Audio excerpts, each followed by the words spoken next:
Banyak orang berpikir bahwasanya kebiasaan besar itu dimulai dengan kebiasaan atau langkah-langkah yang ekstrim.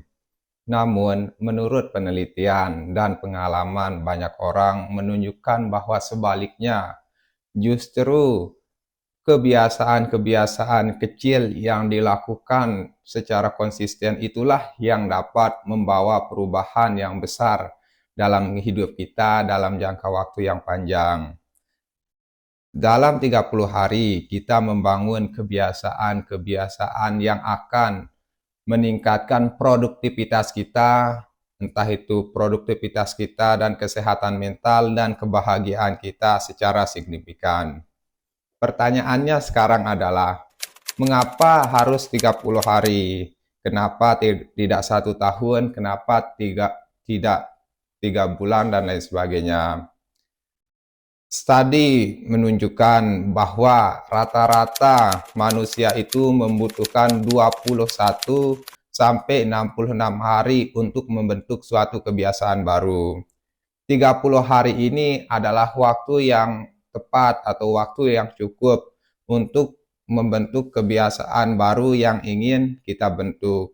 Dan kenapa 30 hari?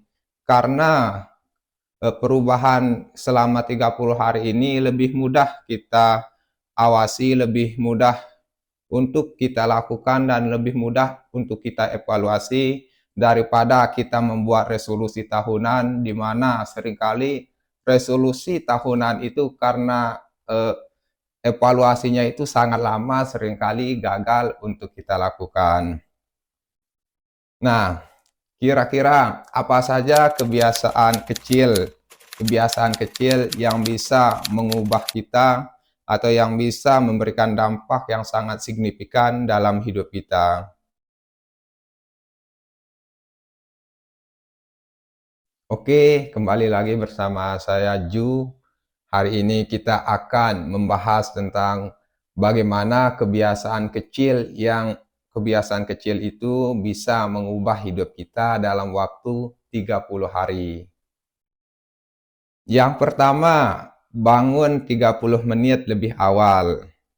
Sebelum kita membahas kenapa kita harus bangun 30 menit lebih awal, saya akan mencoba memaparkan tentang mekanisme otak ya, di mana mekanisme otak kita sebagai manusia itu sama seperti mekanisme HP yang ada di smartphone, di mana untuk tetap membuatnya berkinerja dengan baik, smartphone itu harus mempunyai daya yang cukup agar ia bisa beroperasi dengan baik.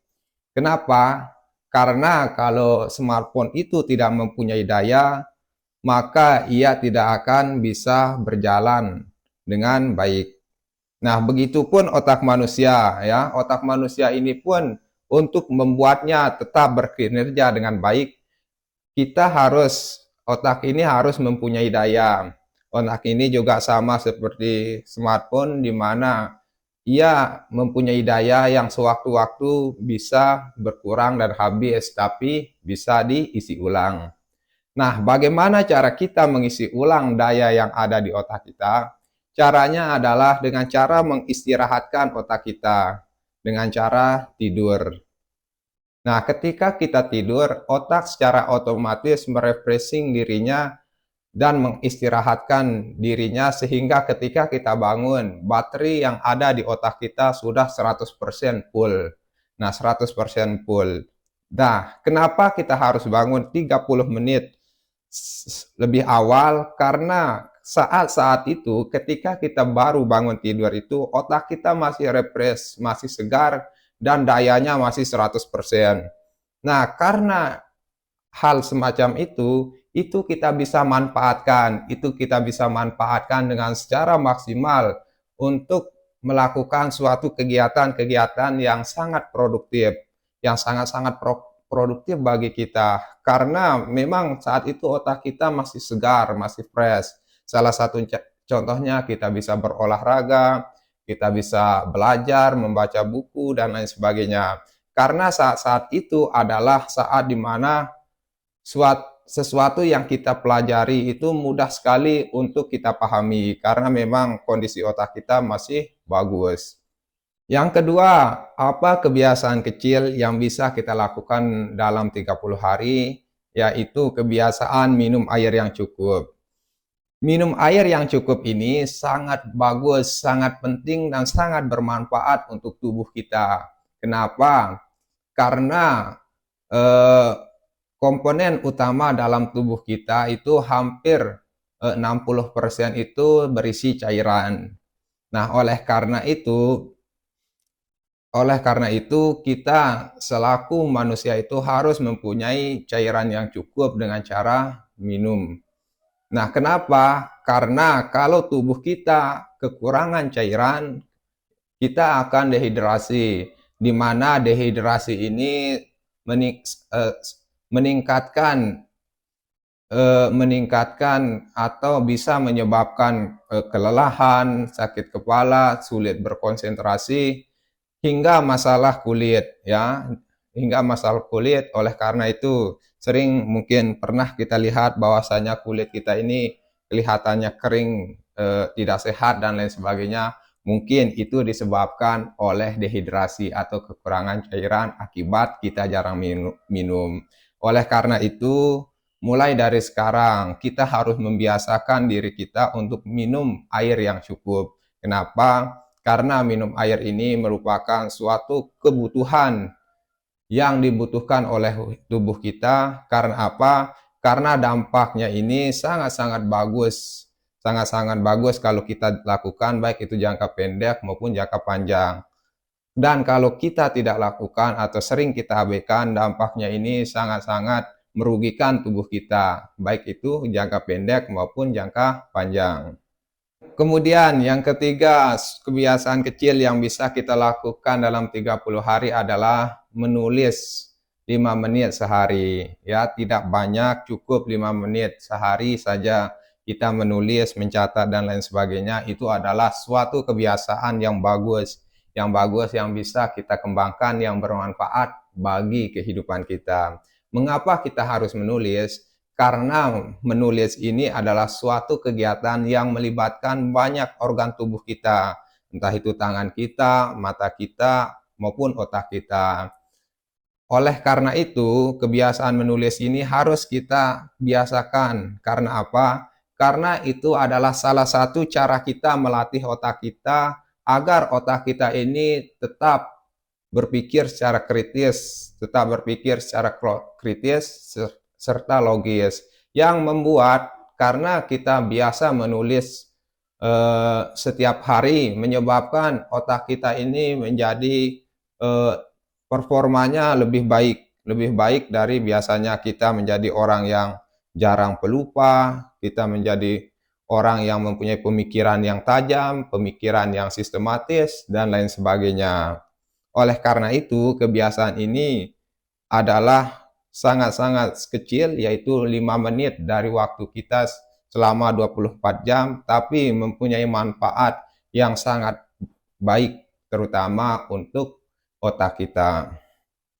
Kemudian yang berikutnya, salah satu kebiasaan yang bisa kita lakukan dalam keseharian kita, yaitu selama 30 hari, yaitu berlatih bersyukur. Kita harus banyak-banyak bersyukur. Nah, kenapa kita harus bersyukur? Karena bersyukur ini bisa meningkatkan kebahagiaan kita. Bersyukur ini bisa membuat kita lebih bahagia. Dengan bersyukur, kita lebih fokus pada hal-hal yang positif. Walaupun itu konotasinya adalah negatif. Semisal ada teman kita yang dipromosikan jabatan dan kita belum, karena kita banyak bersyukur, kita mengatakan pada diri kita sendiri, mungkin belum rezeki saya, tapi mungkin bulan depan dan lain sebagainya saya pun akan berada di sana. Nah, selain itu, dengan bersyukur kita juga bisa mengurangi stres, pada diri kita. Kenapa seperti itu? Karena kita tahu bersama di era digital yang saat ini, yang perkembangannya ini sangat-sangat masif. Menurut menurut saya bersyukur itu adalah opsi terbaik untuk menjalani kehidupan di dunia ini. Kenapa? Karena kita sudah sama-sama tahu bahwasanya media sosial yang sering kita gunakan, media sosial yang mungkin kita gunakan hampir sebagian waktu kita gunakan untuk bermain media sosial setiap harinya, biasanya menyajikan hal-hal atau menyajikan pencapaian-pencapaian yang sudah dicapai oleh orang lain. Seperti ada orang yang mempunyai mobil baru, rumah baru, pekerjaan baru, atau baru saja liburan ke luar negeri. Dan seringkali kita yang menontonnya belum bisa berada di posisi seperti mereka, sehingga apa? Sehingga bibit-bibit iri hati dan dengki itu bisa sewaktu-waktu menyerang kita. Rasa iri itu bisa sewaktu-waktu menyerang kita, yang akhirnya kita membandingkan diri kita dengan orang lain. Kita membandingkan pencapaian kita dengan pencapaian orang lain, sehingga apa? Sehingga kita merasa stres, kita merasa tidak bahagia, dan lain sebagainya. Oleh karena itu, belajar bersyukur itu membuat kita merasa lebih tenang, lebih bahagia dalam menjalani kehidupan kita sehari-hari. Yang berdampak pada apa? Berdampak pada kesehatan mental kita. Nah, itulah beberapa kebiasaan-kebiasaan yang ringan, yang kecil, yang sedikit, tapi manfaatnya itu sangat besar, sangat banyak untuk tubuh kita, untuk tubuh dan mental kita, baik itu jangka pendek maupun jangka panjang. Nah, sekarang bagaimana cara kita untuk memastikan bahwa kebiasaan-kebiasaan yang tadi, yang sudah kita paparkan tadi itu bisa berjalan dengan baik dan bertahan lama sehingga membentuk suatu kebiasaan yang baru. Caranya adalah yang pertama, mulailah dari hal-hal yang kecil. Jangan mencoba terlalu banyak hal sekaligus. Maksudnya apa?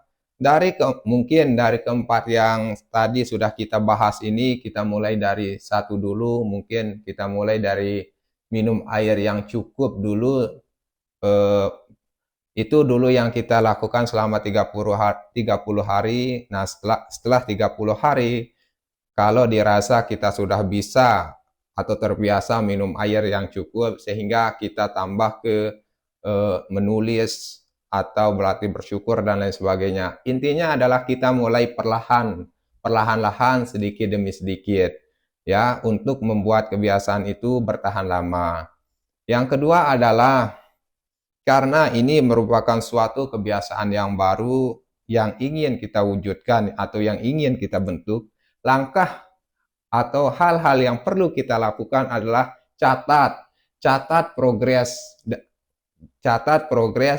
yang sedang kita lakukan. Misalkan kita ingin menumbuhkan kebiasaan minum air, kita buat sebuah catatan di mana catatan itu berisi tentang 30 hari ke depannya, 30 hari ke depan rencana kita untuk minum air. Misalkan hari ini kita sudah minum air yang cukup, berarti kita contreng. Kemudian besok lagi kita minum air yang cukup, kita contreng, dan seterusnya. Kenapa? Kenapa harus membuat catatan? Agar kita tahu sejauh mana progres-progres yang sudah kita jalani, agar kita bisa mengevaluasi program-program yang sedang kita jalani.